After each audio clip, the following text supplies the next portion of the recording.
ESP Week 5, Tunay na Kahulugan ng Kalayaan. Sa yugtong ito, meron tayong dalawang most essential learning competencies. Ang isa ay naipaliliwanag ang tunay na kahulugan ng kalayaan, at ang pangalawa ay natutukoy ang mga pasya at kilos na tumutugon sa tunay na gamit ng kalayaan.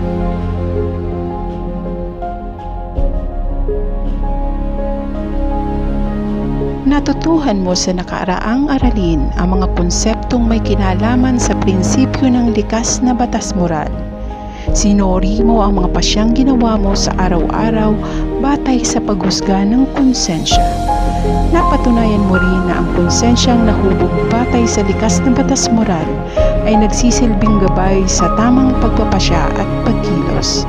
Naisagawa mo rin ang mga angkop na kilos upang itama ang maling pagpapasyang ginawa.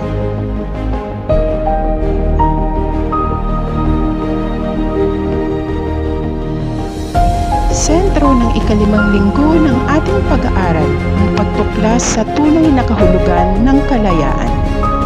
Tutukuyin natin kung ano ang mga pagpapasya at pagkilos ang tumutugon sa tunay na kalayaan.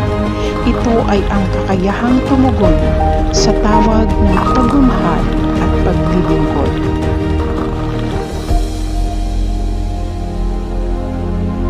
Paano nga ba kumilos ng may kalayaan? Kakailanganin sa pagkakataong ito ang iyong mga karanasan at ihahambing ang mga ito ayon sa totoo at tamang pakahulugan sa salitang kalayaan.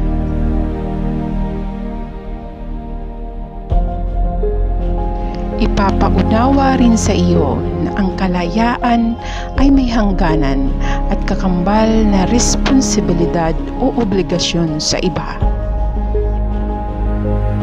Araling ito, ating sasagutin ang mga tanong na, malaya ka ba? Tunay at wagas nga ba ang iyong kalayaan? Paano mo nasabi na ikaw ay malaya? Ang nais ipakahulugan ng sinabi ni Uncle Ben ng Spider-Man na with great power comes great responsibilities.